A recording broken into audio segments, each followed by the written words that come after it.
Ya, saya persilakan dulu dari Ustadz Asror dulu. Ya, Ustadz dulu biar takzim, biar saya tahu. Saya sering mengikuti kajian-kajian jenengan. Salah satunya adalah ayat yang dibaca Ustaz Wahid tadi itu, "Faman hajjal baita wa i'tamara fala junaha alaihi," itu kemudian disimpulkan bahwa jangan sampai Enggak bahasa Arab saja biar kelihatan halus. oh, Enggak, tapi ya begitu Ustaz. saya pakai bahasanya Enggak, saya ada bahasa Arab. di ayat tadi itu wala junaha alaikum, dan diceritakan di situ memang dulu ada patung-patung begitu sehingga disimpulkan oleh ulama bahwa tarkul hakli lihat batin itu tidak apa-apa. Apa namanya? Yang saya tanyakan begini Gus. Dalam kitab Kajuri isi Al-Quran itu kan cuma 9. Oh. Iya, isi Al-Quran kalau disebutkan kan cuma 9. Mulai dari halal, haram, kemudian qisas, kemudian tanzir, tausyir, dan ada 9, saya lupa itu disihirkan oleh itu ketika ada al-qisas bil Quran dijadikan hukum seperti tadi itu cerita tentang Nabi Ayub. Nabi Ayub itu oleh Allah khud biyadika tentang fadrib bihi wala tahnas. Enggak khud liru itu. Wah, khud. Wa khud biyadika tentang fadrib bihi wala tahnas. Ayat ini kalau di Rawaiul Bayan itu menjadi dasar kebolehan hilah dalam fikih. Quran buang satu huruf enggak boleh. Boleh Gus. Boleh. Ini enggak iktibas ini karena. Tidak iktibas. Oke. Wala ya'talul fadli minkum ayyutu itu membuang Wala tadi apa?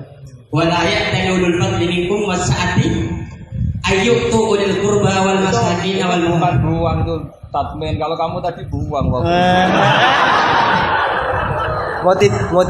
Motifnya nggak tepat. Beda ya? Beda katanya beda. Pertanyaan saya begini, yang pertama, kisah Quran seperti kisah Nabi Ayub tadi.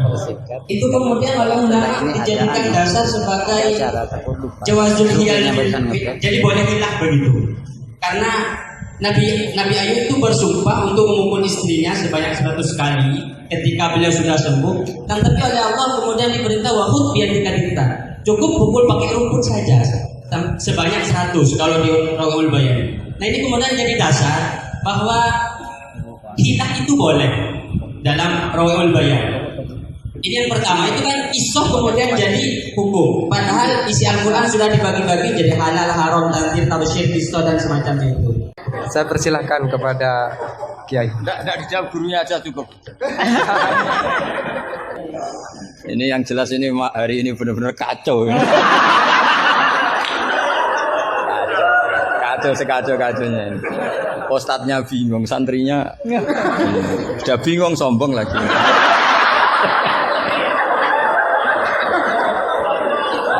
Yang boleh sombong tuh yang sudah ada bingung-bingung. Tapi agak apa-apa, saya maafkan ya. Memang itu satu-satunya cara dia untuk menang gitu. Ya. Saya jawab tadi yang dari Ustadz Asror. Itu yang penuh misteri mana Asror. Asror itu maknanya kan banyak rahasia. Itu terjemahan bebasnya penuh misteri. Nggak tahu punya misteri apa tadi. Tadi tanya gimana yang tentang apa khilah sama apa? Sama nanya ulang, coba ulang. Apa? Begini ya, kitab Sajaratul Ma'arif tadi kutipan Anda tak luruskan itu tagnya di Sajaratul Ma'arif saya hafal, judulnya itu la yutrakul haqqu li ahdil batil, ya enggak? Itu mesti persis begitu. Yang kamu tadi pasti tidak persis itu. Saya ini hafal Quran, jadi ingatan saya normal.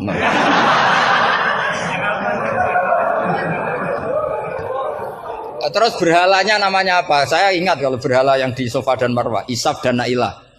Kamu enggak ingat? Enggak ingat apa dah?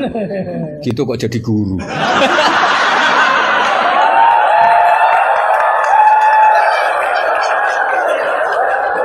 Tak bisa. Jadi maksudnya itu Mungkin jadi gurunya sah karena muridnya lebih bodoh. Tapi yang nggak sah itu gini loh. Wong kelas gitu kok melawan saya itu loh. Itu sangat nggak sah ya. Jadi ibaratkan saya ini sudah tisen dilawan LSPK, lu bisa mati. Bisa mati. Begini ya, saya ini belajar itu banyak. Selain belajar banyak, saya itu punya hafalan banyak. Jadi penting ya, hafalan itu penting karena itu kias atau tadi misalnya cerita itu bahasa Arabnya kisah. Tapi asalik anil kisah ilal iktibar itu adalah maslaku ahlil akhyar. Itu masyhur itu dawuh ulama. Jadi dari cerita kemudian diiktibar itu maslakul akhyar manhajnya orang-orang pilihan. Sehingga cerita ini sebetulnya idzoh atau mau idzoh atau kisah ini menjadi iktibar. Dan iktibar masuk yang di antara yang 9 itu. Misalnya begini, sampean guyon di sini. Itu kalau bapak saya masih sugeng, sampean guyon gini dibiarin. Bapak itu pernah sama saya mau manggil santri. Kemudian di kangkang itu baru guyon, itu bapak balik. Kembali ke dalam nggak jadi manggil, padahal mau manggil karena ada tamu disuruh melayani tamu. Kata bapak gini, Pak kenapa kembali? Santri itu fakir rada duit.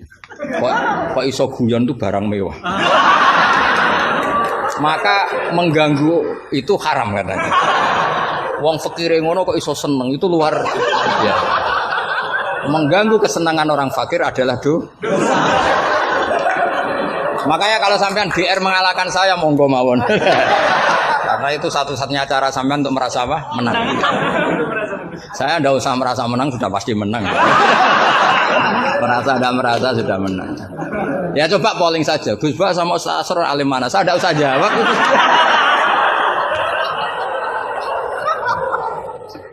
Saya tidak usah jawab, pasti menang saya. Bukan saya yang memenangkan, ya memang menang. Memang.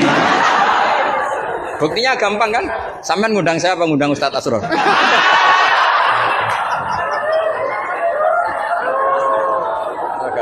Jadi yang angkuh itu sampean bukan saya kan, bukan saya. Jadi iktibar itu maslaku ahli akhyar. Termasuk yang saya kagum dari kitab Sajaratul Ma'arif adalah ketika malam itu ada rapat, dengerin ya, malam itu ada rapat bahwa besok Musa harus ditangkap. Di antara yang rapat itu adalah ada rojulun sing yaktumu imanah yang disebut waqala rojulun min ali fir'aun apa yaktumu imanah. Karena dia ikut rapat, kemudian dia bocorkan ke Nabi Musa. Ya, wajah min aqsal madinati seterusnya itu yang innal mala ya'tamiru nabika. Itu wajah rajulun min aqsal madinati apa? Yas'a. Qala ya Musa innal mala ya'tamiru nabika. Itu si rajul ini pagi-pagi mungkin bukan pagi ya, setelah rapat itu langsung bergegas nemui siapa? Nabi Musa, besok kamu akan ditangkap oleh tentara dan kamu akan dieksekusi. Kamu kok tahu? Saya ikut rapat. Tapi karena dia masih yaktumu apa? Iman. Itu kan cerita ya, kita sepakat ya. Itu apa? Cerita, kisah. Tapi Imam Izzuddin bin Abdissalam yang punya gelar Sultanul enggak keliru, Sultanul Ulama. Ini mesti salah guru. Sultanul apa? Ulama. Ya. Yang penting kita jangan sampai jadi Sultanul Juhala. Karena ini belum ada presidennya. Raja Wali sudah ada Sabdul Qadir, Raja Ulama ada Izzuddin bin Abdissalam. Kayak Raja Bodoh itu terlalu banyak, makanya kompetisinya susah ini karena terlalu banyak yang jadi apa? Nah, ternyata oleh Izzuddin bin Abdissalam yang diambil contoh itu yas'anya. Maka di ayat itu beliau mengebabkan babul musaroah ila khifdidima. Bab pentingnya bergegas untuk menyelamatkan mengalirnya darahnya seorang mukmin. Jadi yang dia simpulkan dari kata yas'a bahwa untuk menyelamatkan darah itu orang oleh sakobri, tidak boleh sesempatnya, tapi harus yas'a. Yas'a itu bergegas. Nah itu kan dari kisah menjadi istidlalun fiqhiyun, apa? Menjadi istidlalun fiqhiyun atau amrun fiqhiyun. Allah tidak mengatakan yamshi tapi yas'a. Karena pikirannya rojul tadi jangan sampai menangkapnya Mala'u Fir'aun mendahului larinya Musa. Maka di sini yas'a tidak dimaknani sebagai hanya cerita, tapi kesimpulan secara fikih bahwa untuk menyelamatkan darah itu harus yas'a, harus bergegas. Nah itu contoh. Jadi kalau sampean tanya Syajaratul Ma'arif itu ikut partai mana? Itu ikut partai Itibar. Dari 9 itu ikut partai apa? Itibar. Yang kemudian wakhud biyatika dikhtan. Khilah itu boleh asal dibolehkan Allah. Itu kan bukan Nabi Ayub yang ingin khilah, tapi Allah yang mengajarkan khilah. Nah kalau Allah yang mengajarkan itu menjadi halal berdasar kesalahan masing-masing. Sampean tahu nggak ceritanya Nabi Ayub sama istrinya? Apa setengah tahu? Apa? Oh setengah tahu. Lah ini yang setengahnya tak tambahi lagi. Istrinya Nabi Ayub itu cantik sekali. Karena memang sunnahnya ulama itu memang punya istri cantik. Entah sunnah itu dengan arti kesunatan, entah takdir tidak tahu. Jadi sampean enggak usah tanya, istri Gus Bak gimana? Ikut sunnah itu. Ikut sunnah. Karena nanti kasihan kalau dia istrinya jelek terus alumni dosowan istrinya cantik kan dia ngenes. Oh, kasihan itu ya. Yang cantik juga kasihan, nyiumi tangan orang yang lebih enggak cantik. Ceritanya sebenarnya gini ya. Dari kejauhan, ya saya ulang lagi dari kejauhan. Itu istrinya Ayub ini ngomong-ngomong sama lelaki ganteng. Padahal itu aslinya Jibril. Singkat cerita, si istri ini karena Ayub ini sudah diembargo masyarakatnya dengan cerita-cerita seperti itu. Pokoknya kita mempercayai versi itu lah. Setidaknya mengikuti ulama yang mempercayai itu, diantaranya Syekh Nawawi. Bahwa memang Nabi Ayub diungsingkan masyarakatnya sampai kesulitan secara finansial, ekonomi dan ketahanan pangan. Terus istrinya itu kerja dapat uang. Suatu saat sampai pada level ekstrimnya, nggak dapat pekerjaan, nggak dapat uang. Kebetulan ada anak raja yang rambutnya itu brodoli, yang nggak punya rambut. Terus bayarkan siapa yang rambut terbaik mau dibeli mahal. Akhirnya istrinya ini menjual apa? Rambutnya. Ya tadi kalau orangnya cantik ya rambutnya cantik. Kalau cantik terus keriting bulat kan susah itu. Kalau keritingnya tidak pas, kalau pas ya tetap cantik ini maksudnya. Nah, ketika dijual terus dapat uang dan itu di atas rata-rata. Si Nabi Ayub ini curiga. Ya bawaan seorang suami yang punya istri cantik. Kalau jelek kan gak gampang curiga. Terus buder keriting welek kan suaminya gak gampang curiga. Kok dapat uang banyak ini dari mana? Singkat cerita dengan tanda kutip kesalahpahaman ini menjadikan beliau agak latah bersumpah la adribannaki mi'ata sautin, kamu akan sabukul mi'ata sautin. Akhirnya Allah ini kan yang Ayub ya orang soleh, cemburu itu sah karena seorang lelaki, seorang suami. Pilihan-pilihan istrinya juga sah.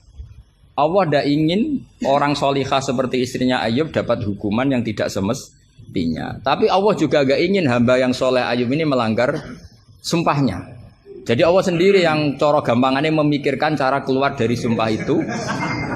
Paham ya? Dan istrinya tidak tersakiti oleh 100 cambuan. Ya 100. Akhirnya Allah bilang gini, ya sudah, kamu pakai lidi 100 saja, cambukkan sekali, anggap saja sudah 100. Itu disebut wakhud biyadika dikhtam fadribihi wala tahnas.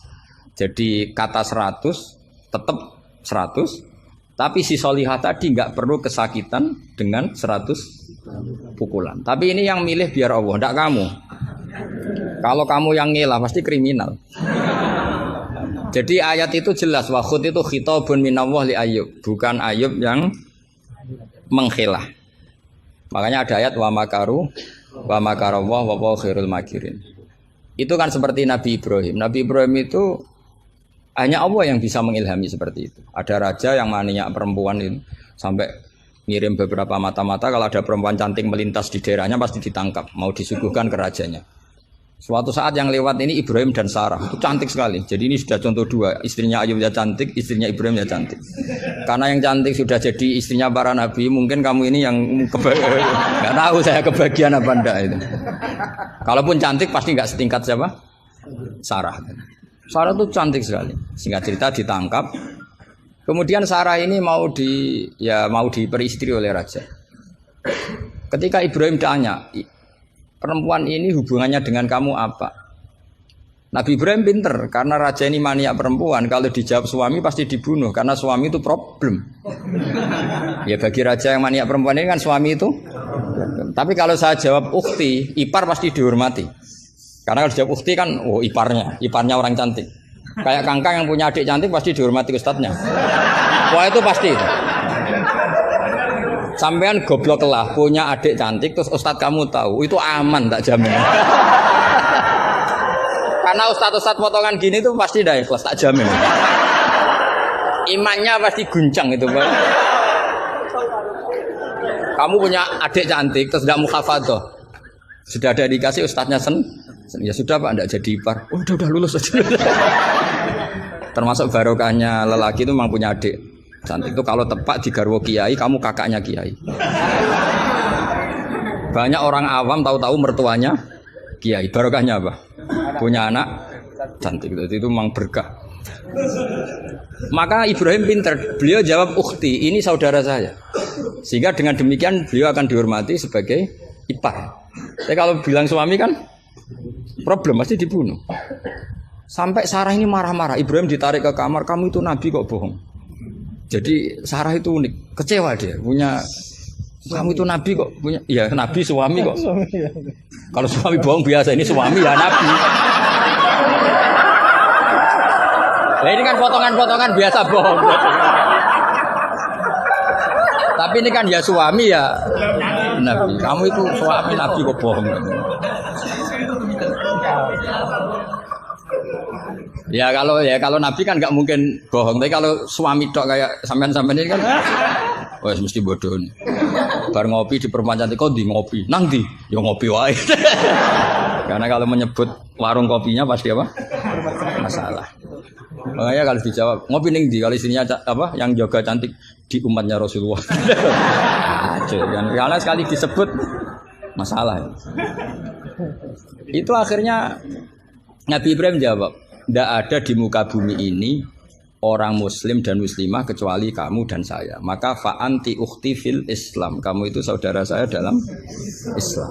Terus oleh balaghah disebut itu tauriyah apa? Tauriyah itu kata yang tidak bohong tapi lafadz ini muhtamil. Lafadz ini mirip-mirip muhtamil. Jadi sebenarnya saya mengatakan sampean goblok itu goblok dalam hal maksiat. Itu kan keren. Sampean saja yang sudah tersinggung, wong darani goblok itu salah sampean. Padahal saya punya siapkan kalau ditanya Allah, hak mosok santri batal darani goblok. Goblok enggak tahu caranya korupsi, Gusti. Jadi itu sebetulnya kalimat madkhin. Tapi kamu yang keburu suudzon sama saya, kamu anggap itu kalimat apa? Dammin. Itu resiko ilmu cekak itu. Sebetulnya di balaghah itu ada tauriyah apa? Ya Mas pernah belajar tuh itu. Jadi tetap saja kisah-kisah ini melahirkan satu pelajaran. Karena kita tetap bisa menyimpulkan tadi.